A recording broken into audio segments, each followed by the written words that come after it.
Hi, to take screenshot without using buttons on Samsung Galaxy S25, all you have to do is to swipe down from upper right corner to trigger quick settings. Then you should see this tab and line in it. So just drag the line down like that to check more features. And here find this icon, take screenshot.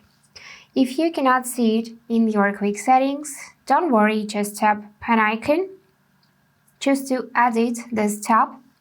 Find it in available buttons list.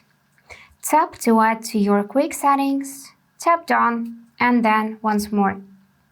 And now all you have to do is to tap the icon and just in 2 seconds screenshot will be taken.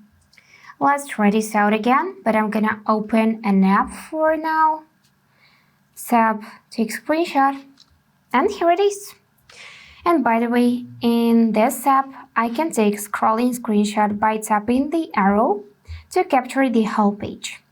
To edit screenshot, tap second icon and now you can crop it. You can draw something on the screenshot, share it to any social media and of course, save to gallery.